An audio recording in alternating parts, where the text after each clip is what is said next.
로마서 16장 1절에서 16절 말씀을 함께 공독하시겠습니다. 내가 겐그레아 교회의 일꾼으로 있는 우리의 자매 베베를 너희에게 추천하노니 너희는 주 안에서 성도들의 합당한 예절로 그를 영접하고 무엇이든지 그에게 소용되는 바를 도와줄지니 이는 그가 여러 사람과 나의 보호자가 되었음이라. 너희는 그리스도 예수 안에서 나의 동역자들인 브리스가와 아굴라에게 문안하라. 그들은 내 목숨을 위하여 자기들의 목까지도 내놓았나니 나뿐 아니라 이방인의 모든 교회도 그들에게 감사하느니라. 또 저희의 집에 있는 교회에도 문안하라. 내가 사랑하는 에베네도에게 문안하라. 그는 아시아에서 그리스도께 처음 맺은 열매니라. 너희를 위하여 많이 수고한 마리아에게 문안하라. 내 친척이요 나와 함께 갇혔던 안드로니고와 유니아에게 문안하라. 그들은 사도들에게 존중이 여겨지고 또한 나보다 먼저 그리스도 안에 있는 자라. 또 주 안에서 내 사랑하는 암블리아에게 문안하라. 그리스도 안에서 우리의 동역자인 우르바노와 나의 사랑하는 스가부에게 문안하라. 그리스도 안에서 인정함을 받은 아벨레에게 문안하라. 아리스토블로의 권속에게 문안하라. 내 친척 헤로디온에게 문안하라. 마기수의 가족 중 주 안에 있는 자들에게 문안하라. 주 안에서 수고한 두루베나와 두루보사에게 문안하라. 주 안에서 많이 수고하고 사랑하는 버시에게 문안하라. 주 안에서 택하심을 입은 루포와 그의 어머니에게 문안하라. 그의 어머니 곧 내 어머니니라. 아순그리도와 블레곤과 호메와 바드로바와 호마와 및 그들과 함께 있는 형제들에게 문안하라. 벨롤로고와 율리아와 또 그의 자매와 올룸바와 그들과 함께 있는 모든 성도에게 문안하라. 너희가 거룩하게 입맞춤으로 서로 문안하라. 그리스도의 모든 교회가 다 너희에게 문안하느니라. 아멘. 바울이 이제 문안 인사를 합니다. 편지 끝에 문안 인사를 하는데 지난주에 말씀드린 것과는 사뭇 분위기가 다르죠. 어떻습니까? 16장 읽으시는데 정신이 없으세요? 이름이 제일 기억나는 거는 문안하라. 문안하라. 누구누구에게 문안하라. 좋습니다. 이름까지 뭐 다 기억하지 않으셔도 바울이 지금 문안하라고 이야기하고 있구나. 그런데 생각해 보십시오. 바울이 로마에 있는 교회들을 만나보지도 못했어요. 그런데 누구누구에게 문안하라. 이 편지를 가지고 가는 베베에게 문안하라. 그렇게 이야기하고 있어요. 굉장히 당당하게 이야기하고 있습니다. 그러면서 베베가 누구라고 그래요? 베베는 나의 보호자다. 그러니까 이 사람에게 극진히 대접하라. 또 브리스길라와 아굴라 같은 사람에게 문안하라. 어떤 사람이라고 그랬어요? 바울을 위해서 자기 목숨까지도 내놓는 사람이다. 그런데 그 사람들이 바울하고 무슨 상관이에요? 제가 예를 들어서 여러분 인편에 여러분 집에 누군가를 보내서 누구누구에게 어떻게 해주십시오. 누구누구에게 어떻게 해주십시오. 그러면 어떻게 생각하시겠어요? 목사님이 왜 이러시는 거야? 그럴 수도 있지 않습니까? 그리고 저는 여러분들을 보고 있잖아요. 그런데 로마에 있는 교인들을 바울이 봤습니까? 한 번도 안 본 사람들이에요. 어떻게 보면 바울이 왜 이렇게 말할까? 이거 너무 자기 중심적인 거 아닌가? 자기 기준에서 이야기하는 거 아닌가? 그런 생각이 들 정도입니다. 여기 안드로니고와 유니아에게 문안하라. 어떤 사람들이에요? 나와 함께 감옥 동기라는 거죠. 감옥에 있던 사람들이다. 그들에게 무난하다고 이야기해요. 그것만 아니라 루포의 어머니에게도 무난하는데 루포의 어머니는 뭐라고 그래요? 곧 내 어머니다. 이렇게 말하고 있어요. 이렇게 자신 있게 지금 그 로마 사람들이 들으면 부담이 될 수가 있습니다. 부담이 될 수 있는데 이렇게 이야기하고 있어요. 그 15장 끝부분에서는 어떻게 이야기합니까? 그 마게도냐 교인들이나 아가야 교회가 예루살렘 교회를 도울 때 그 돕는 사람이나 받는 사람이 주의해야 될 것, 그것은 아주 조심스럽게 이야기하고 있습니다. 그런데 지금은 이건 뭐예요? 아주 굉장히 자신 있게 이야기하고 있습니다. 바울의 그 양면성을 우리가 볼 수가 있죠. 왜 이렇게 이야기하는가? 그것을 오늘 말씀드리려고 합니다. 여기 이 바울이 무난하라 하는 이 사람들도 굉장히 훌륭한 사람들인데 그것은 여러분들이 개인적으로 그냥 읽어보아도 야, 이 사람은 이렇게 주님을 섬기고 바울을 섬겼구나 그런 것을 알 수 있는데 그럼 이렇게 기록해 놓은 전체적인 목적이 무엇인가 그것을 말씀드리려고 합니다. 이중적인 것을 가지고 있어요. 이중적인 것. 인간도 그렇지 않습니까? 사람도 그 양면성을 가지고 있어요. 우리는 육신을 입고 있습니다. 육적인 존재예요. 이 육신 없이는 살 수가 없는 거예요. 육신이 있어야지 살 수 있죠. 그래서 저와 여러분은 육적인 요소를 소유하고 있어요. 그래서 사람들은 무엇을 절대적으로 여기죠? 육신. 육신을 전혀 생각하지 않고 사는 사람은 없어요. 육신이 절대적이에요. 육신이 어느 정도 절대적입니까?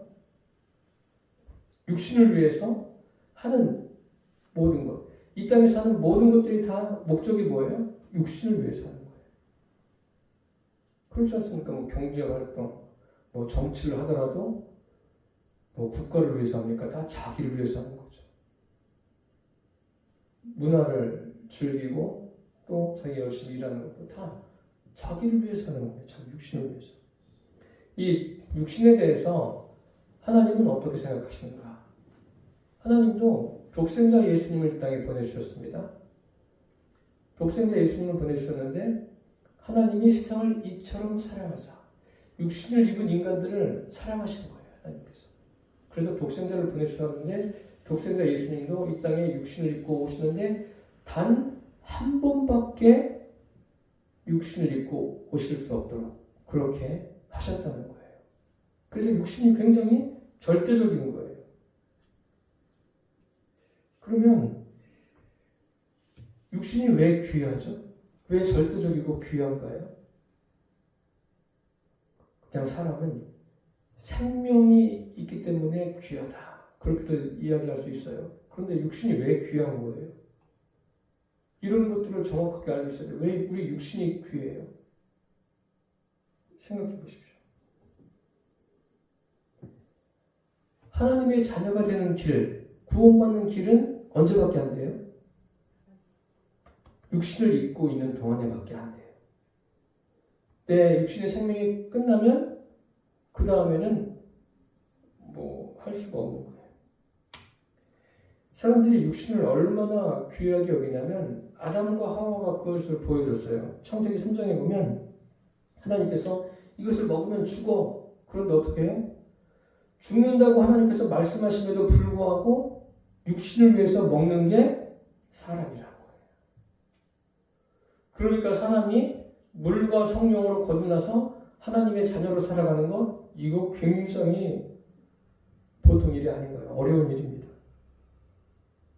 그러니까 사람은 뭐예요? 자기 육신을 위해서라면 모든 것을 다 하는 게 사람이라는 것을 여러분 꼭 아시기를 바랍니다. 이거를 알아야지 성경을 알 수가 있어요. 그럼 사람은 육신만 가지고 있습니까? 육신 말고 또 뭐가 있죠? 예, 맞습니다. 똑똑하시네요. 영혼을 가지고 있어요. 영혼을 가졌다는 것은 사람이 어떤 존재예요? 영적인 존재라는 거예요. 지금까지 말씀드리고 이해가 되시죠? 육신이 중요해요. 육신이 굉장히 절대적인 만큼 중요한데 거기에 육신 안에 뭐가 있다고요? 영혼. 그래서 사람은 영적인 존재예요. 영적인 요소를 소유하고 있어요. 그렇다면 육신적인 것도 절대적이라고 했어요. 그럼 육신적인 것이 절대적인데 영혼이 없으면 육신적인 것이 절대적입니까? 소용이 없어요. 반드시 뭐가 있어야 됩니까? 영혼이 있어요. 영혼이. 그래서 야고보서에 보면 야고보서 2장에 보면 영이 없는 몸은 죽은 것과 죽은 것이다. 영이 없으면 죽은 거예요. 우리의 육신 되기 위해서 육신이 가치가 있는 사람으로 세워지기 위해서는 뭐가 있어야 된다고요? 영혼이 반드시 있어요. 영혼이 떠나가면 육신이 아무리 건장해도 건강해도 화려해도 아름다워도 소용이 없는 거예요. 끝이에요. 영혼이 반드시 있어야 됩니다. 인간에게 있어서 이 영혼이 굉장히 중요합니다. 어떤 면에서는 육신보다 더 중요한 게 뭐예요? 눈에 보이지 않지만 영혼이 더 중요한 거예요. 저에게도 여러분에게도 가장 중요한 게 뭐냐면 여러분의 육신도 중요하지만 영혼이 그보다 훨씬 중요합니다. 바울이 지금 그것을 말하려고 하는 거예요. 하나님께도 영혼이 중요해요. 왜요? 하나님이 다 준비하고 계신 게 뭐예요? 영적인 세계 아닙니까? 하늘나라도 천국도 또 우리가 이제 죽으면 영이 가는 거 아니에요. 그리고 나중에 예수님이 다시 오실 때는 우리 육신도 어떻게 된다고 했어요? 부활의 몸을 입게 됩니다. 그러니까 하나님께서 우리를 구원하신다. 그런 의미가 뭐예요? 무엇을 구원하시는 거죠? 우리의 영혼을 구원하신다. 영혼을. 육체를 구원하는 게 아닙니다. 제가 왜 이것을 말씀드리냐면 바울이 지금 문 하나 이야기하고 있지 않습니까?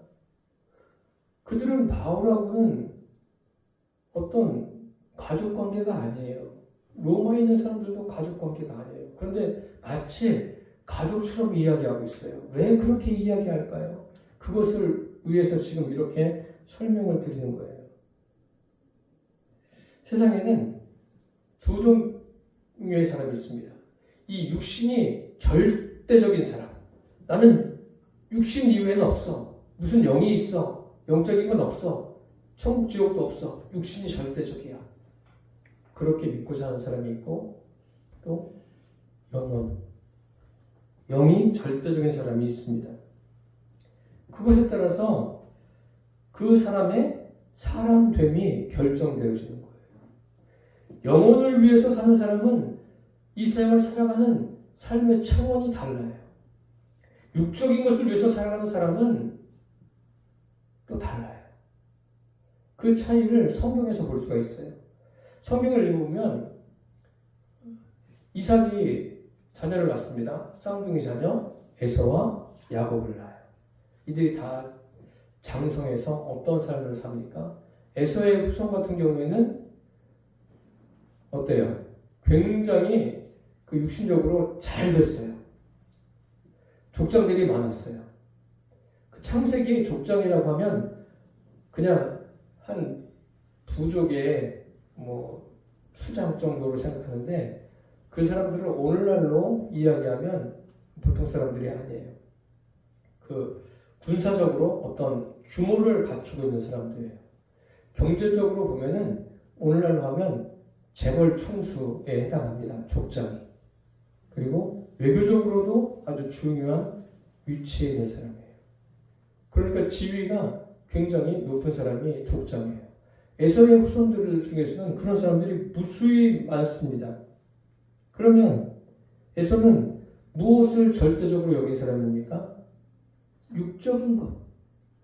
육적인 것이 전부다. 그렇게 알고 산 사람이 에서와 그의 후손이에요. 그런데 이 육신이 절대적일까요? 절대적인 것은 어떤 것을 절대적이라고 해요? 없어지지 않는 것. 육신은 없어져요, 안 없어져요? 없어져요. 한 번 죽는 것은 사람에게 정하셨다고 했어요. 죽지 않아요. 그리고 육신에 대해서 말하지 않습니까? 우리는 아침 안개와 같다. 또 들의 꽃과 풀과 같다. 뭐 성경에 나와 있어요. 그런데 이제 사람들이 성경만 이야기하니까 성경만 이야기하니까 성경에서 그런 거지. 그런데 성경만 그렇습니까? 세상 사람들도 뭐라 그래요? 인생을 일장 춘몽이로. 세상 사람들도 똑같이 이야기해요. 같이 이야기해요. 육신이 그렇다는 거예요. 세상도 마찬가지입니다. 영존하면, 영원히 살면 모르겠지만 육신이 영원히 살면 절대적인 거죠. 그런데 영원히 살지 않아요. 아주 오래전에 세상을 떠난, 아주 오래전은 아니죠. 그 영국의 그 스티븐 호킹 박사, 그분이 뭐라고 그랬죠? 세상이 없어진다고 그랬어요. 엉뚱한 말도 하긴 했지만 세상이 없어진다. 그런데 없어진다는 것은 성경적으로 볼 때 맞아요, 안 맞아요? 맞아요. 없어져요. 천지를 하나님이 창조하셨고 이제 땅과 하늘이 온데간데 없더라. 다 없어져요. 설마 그런 일이 있으려고 벌써 수천 년을 이렇게 왔는데 이 세상이 없어질까? 없어집니다. 하나님이 그렇게 정하셨어요. 그러니까 없어지는 것은 절대적인 게 아니에요. 없어지지 않는 것이 절대적이에요. 하나님이 절대적인 분이십니다. 그리고 우리 영혼이 없어지지 않습니다. 그러니까 육체를 가지고 있는 동안에는 뭐예요? 그게 하나님이 기회를 주시는 거예요. 기회예요. 그러니까 그런 거 있잖아요. 연세 드신 분들이 막 아주 응급한 상황에 갔다가 다시 살아나고 이것을 몇 번 반복하다가 떠납니다. 그러니까 이제는 그것을 보편적으로 다 알고 있어요. 그러니까 세상을 떠날 때는 저렇게 반복하다 떠나는 거야. 사람들이 그렇게만 알고 있는데 그게 아니에요. 죽었다가 살아나는 건 뭐예요? 기회를 주시는 거예요. 한번 경험하잖아요. 죽음을 경험하면 자기 인생을 돌아보려는 거예요. 인생이 이렇게 해서 가는 거구나. 그러면은 나는 어디를 가게 되는 거지? 죽으면? 이거를 생각하는 거예요. 그걸 생각 안 하고 살아났으니까 살았다. 다시 즐기고. 아니에요, 여러분. 그거 아닙니다. 그래서 제가 저희 어머니가 아주 응급한 상황에 생겼다가 다시 이제 일어나시게 되었는데 저는 그 이야기를 수없이 했어요. 천국에 대해서, 죽음에 대해서. 그게 안 되면은, 그게 준비되어 있지 않고 그러면은 무슨 의미가 있어요? 조금 더 연장되면은 뭐 더 좋습니까? 그것은 다 자기 만족에 불과한 겁니다. 사람들은 어떤지 아십니까? 사람들은 이스라엘 백성 보세요. 홍해를 건널 때 어때요? 다 춤추고 하나님을 찬양합니다. 그런데 실제로 그들은 무엇을 합니까? 금송아지를 만들어요. 왜요? 하나님은 눈에 보이지 않거든요. 하나님이 기적을 베풀 때는 하나님이 계신가 보다 했는데 또 그런 게 사라지고 보이는 건 뭐예요? 모세. 그러니까 모세가 안 보이니까 뭘 만들어요? 금송아지를 만들어요. 그 육신적인 것을 굉장히 소중하게 여기는 게 사람이에요. 그렇다고 육신을 무시하라는 이야기가 아닙니다. 육신이 하나님께서 우리에게 육신을 입고 살아가게 하신 그 이유가 무엇인가 이것을 알고 살자는 거예요. 하나님의 관심사는 우리 육신에도 있겠지만 어디에 있습니까? 하나님은 사람을 외모로 보시는 분이 아니라 그 중심을 보신다고 사무엘상에 분명하게 말씀하고 있습니다. 우리는 이제 예수님을 믿는 사람들이에요. 물과 성령으로 거듭났어요. 성령님을 우리 안에 모시고 살고 있어요. 그럼 그것을 어떻게 할 수 있죠? 어떻게 할 수 있어요? 저 사람이 하는 말을 듣고서 행동을 보고서만 알 수 있지 않아요. 우리가 알 수 있는 것은 그게 한계예요. 그래서 바울이 걱정하는 게 그거예요. 로마에 있는 교회인들의 믿음이 어땠어요? 온 세상에 소문이 났어요. 소문이 났는데 도대체 저 사람들이 가지고 있는 저 믿음의 원인이 무엇인가? 그거예요. 사람들이 로마에 있는 교회인들의 그 믿음이 소문이 난 것을 보고 로마 사람들 믿음이 좋아 그렇게 이야기했는데 그 사람들이 가지고 있는 믿음이 어떤 건가? 하나님 보실 때 신분의 믿음을 가지고 있는가? 인본의 믿음을 가지고 있는가? 바울이 지금 그것을 염려하고 있는 거예요.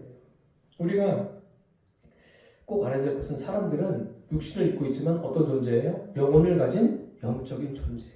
이것은 예수님을 믿는 사람들은 깊이 알겠지만 믿지 않는 분들도 나는 그런 게 있는 것을 안 믿어. 그래도 사람들은 어떻게 생각해요? 자기 나름대로는 뭔가가 있다고 생각해요. 그러니까 뭐 영혼에 관계된 그 영화나 드라마 같은 것을 보십시오. 다 몸속에서 뭐가 나와야 안 나와요? 나오기도 하고 또 시커멓게 막 들어가기도 하고 그런 걸 만드는 거 아니에요. 그게 뭐예요? 사람 안에 뭔가가 있다고들 생각하는 거예요. 그런데 이것을 그렇게 본능적으로 아는 것만으로 중요하지 않습니다. 그것을 아는데 어떻게 알아야 돼요? 실제적으로 알아야 돼요. 제가 늘 말씀드리지만 우리 육신이 실제인 것처럼 우리 영혼도 뭐예요? 실제로 존재해요. 실제로. 눈에 안 보이니까 없다고 생각하지 마세요. 더 실제적인 거예요. 그래서 하나님께서 그것을 알게 하기 위해서 이 우주 만물을 창조하셨고 우리에게 무엇을 주셨어요? 성경을 주신 거예요. 성경을 주신 목적이 영과 하나님과 천국이 물리적으로 실제라는 거예요.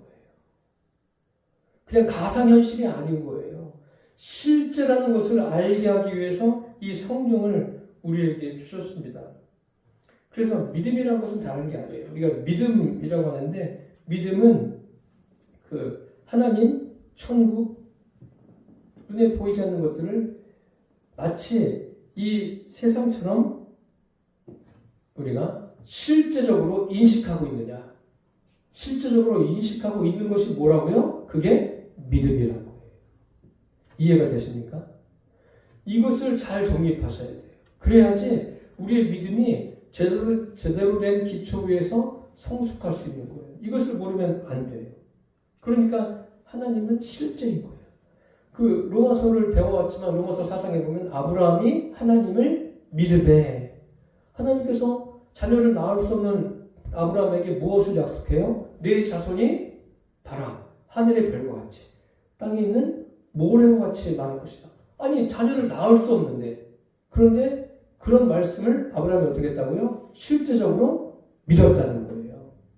하나님의 말씀을 실제적으로 믿었다. 그 물리적 실제로 믿었다는 거예요. 이게 바로 하나님이 인정하시는 믿음입니다. 그러니까 우리가 성령님이 어디에 계셔요? 우리 안에 계신 것은 실제라니까요. 이사야 7장에 보면 처녀가 잉태하여 아들을 낳으리니 그 이름을 임마누엘이라 하리라. 임마누엘이 뭐예요? 나와 함께 계신다. 그런데 사람들은 생각하기를 나와 함께 계신다가 내 옆에 계셔서 내 손을 붙들고 참 그것도 뭐 우리가 이해하기 쉬운 표현이긴 하지만 그것보다 더 제대로 된 게 뭐예요? 내 안에 실제로 계신 거예요. 그러면 그분이 실제로 계시면 그분을 의식하게 됩니까? 의식하게 되지 않습니까? 의식해야 맞는데 우리는 뭐예요? 육신을 입고 있기 때문에 잊어버릴 때가 많아요. 그래서 그냥 말도 나 하고 싶은 대로 하고 행동도 나 하고 싶은 대로 하고 그러는 거예요. 그러다 보면 어느 순간에 또 혼자 있을 때 내가 좀 과했나? 이런 생각을 하게 되는 것 아닙니까? 성경도 보십시오. 주님이 말씀으로 많이 말씀하셨어요. 말씀으로 말씀하셨는데 왜 이렇게 많이 말씀하셨을까요? 말씀을 실제로 말씀이 실체적인 것으로 받아들이라. 그래서 말씀을 많이 하셨어요. 그래서 주님이 완전하게 우리에게 말씀하고 있는 것, 이 영적인 것은 실제고 실체다라는 것을 우리에게 보여주는 사건이 뭐죠? 예수님의 부활 사건이에요. 부활 사건 제자들이 봤어요, 안 봤어요? 예수님의 부활하신 것을 보지 않습니까? 예수님이 그 물리적으로 부활한 것을 제자들에게 보여주신 목적이 뭐예요? 실제라는 거예요. 영은 볼 수 없잖아요. 볼 수 없으니까 그냥 사람들이 추상적으로만 생각하는데 그게 아니라 실제적인 것이다 라는 것을 예수님이 그들에게 보여주는 거예요. 그 뼈와 살이 있는 것을 다 그들에게 알게 하시지 않습니까? 그렇게 보여주신 목적이 뭐라고요? 예수님의 부활 자체도 실제지만 영적인 것이 뭐라고요? 실제라는 거예요. 실제로 있는 일이다. 그거에 똑같아요. 우리가 육신의 삶이 추상적이에요? 가상현실입니까? 아니잖아요. 오늘 아침에 다 집에서 일어나셔서 교회 오시려고 다 준비해서 오신 거 아니에요? 그거 실제예요? 가상현실이에요? 실제자. 그것처럼 우리 영혼도 실제라는 거예요. 눈에 보이지 않는다고 없는 게 아니라 육신이 실체인 것처럼 우리의 영혼도 실제라는 것을 주님이 부활을 통해서 이 성경을 통해서 말씀하시는 거예요. 그래서 제가 아까 말씀드릴 때 육체적인 것, 육신적인 것이 사람에게 절대적이라고 말씀드리지 않았습니까? 그런데 영혼이 없으면 육이 존재하지 않는 거예요. 영혼이 반드시 있어야 돼요. 그래서 육도 절대적이긴 하지만 무엇으로 절대적입니까? 이 육신은 과정인 거예요. 육신이 목적이 아니에요. 이 땅에 사는 데 있어서 내 육신이 목적이 아니라 육신은 뭐라고요? 따라서 해보세요. 육신은 과정이다. 과정이다. 과정이에요. 육신은 과정이에요. 이것을 잊으시면 안 돼요. 육신은 절대 목적이 아닙니다. 과정입니다. 그래서 이 육신의 삶은 임시고 과정이에요. 이것만 기억하시면 돼요. 아, 내 육신의 이 삶이 목적이 아니구나. 그러면 이 과정은 이제 뭐예요? 없어지는 거예요. 과정은 부인되어져야 되는 거죠. 그러면 이 과정이라고 했는데 과정이면 목적이 또 있어요? 없어요? 있죠. 육신은 과정이고 그 목적이 무엇일까요? 목적이 있는 거 아니에요? 목적. 공을 잘 차는 게 목적이에요? 아니면 꼬리를 넣는 게 목적이에요? 골을 넣어야죠. 아무리 잘 차면 뭐예요? 잘 차는 것은 과정이고 골을 넣는 것은 목적이에요. 그럼 이 골을 넣는 것과 같은 게 뭐예요? 육신을 과정으로 두고 골을 넣는 것과 같은 것은 영혼의 구원받는 거예요. 육신의 과정을 통해서 영혼이 구원받는 게 목적인 거예요. 내가 살아가는 이 시간들을 통해서 최종적으로 어떤 일이 이루어져야 돼요? 영혼 구원이 나에게 이루어져야 합니다. 이것이 제일 중요한 거예요. 그래서 우리가 이 성경을 보고 또 읽고 또 듣고 믿게 하시는 거예요. 이것도 여기에서 육신의 과정이구나. 목적은 영혼 구원이구나. 이것을 알게 하시는 거예요. 이게 무엇과 마찬가지냐면 예수 그리스도가 목적이죠. 세례요한은 뭐예요? 목적입니까? 과정이에요. 예수님의 길을 준비하는. 그렇지 않습니까? 사람들이 세례요한이 목적인 줄 아니까 세례요한이 사람들에게 뭐라고 그래요? 이렇게 이야기하셨습니까? 나는 쇠하여야 한다. 그는 흥해야 한다. 결국 뭐예요? 육신적인 것은 부인되어지는 것. 자기를 부인하는 것을 세례요한이 이렇게 표현하는 거예요. 그러니까 예수님이 이 땅에 오신 목적은 뭐예요? 부활이 목적인 거예요. 십자가는 뭐예요? 목적이 아니라 과정이에요. 과정. 십자가와 피가 목적이 되어서는 안 돼요. 죽는 게 목적이 아니잖아요. 죽어서 다시 사는 것. 그래서 예수님이 부활하신 후에 승천하시고 누가 오시는 거예요? 보혜사 성령님이 오시는 것. 사람들에게 임하는 것. 그게 목적인 거예요. 이것을 분명하게 해 두셔야 됩니다. 지금 바울이 이제 말씀을 정리하겠습니다.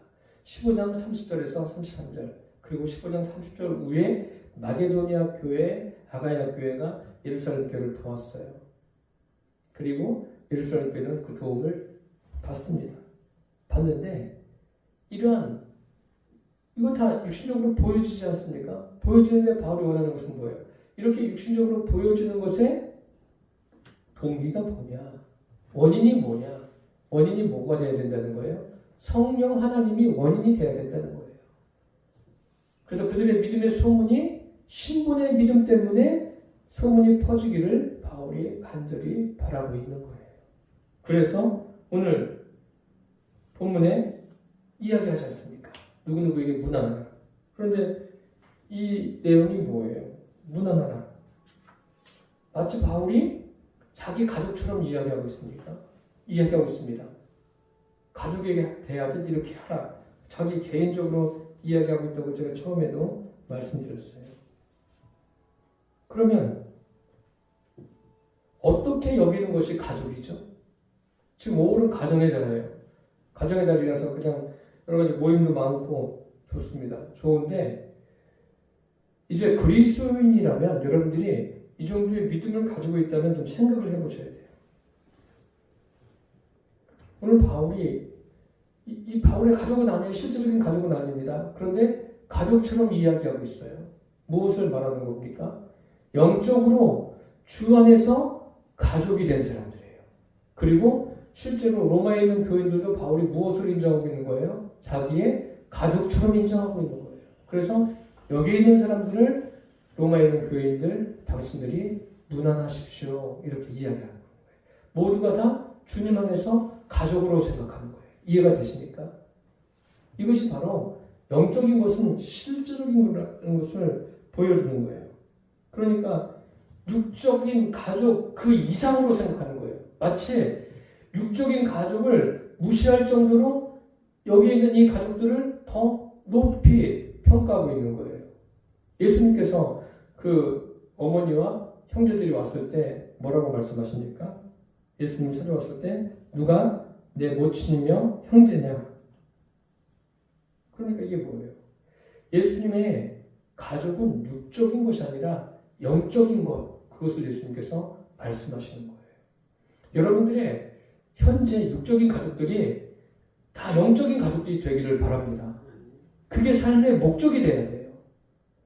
모임을 하더라도 그게 목적이 돼야 돼요. 그렇다고 해서 뭐 하루아침 모여가지고 하루아침에 다 기도해가지고 다 그냥 영적인 가족이 되진 않습니다. 이 육신의 삶이 뭐라고요? 과정. 영혼 구원을 위한 과정인데 그 과정에 하나님이 저와 여러분을 부르셨어요. 거기에 우리가 그냥 녹아져야 돼요. 거기에서.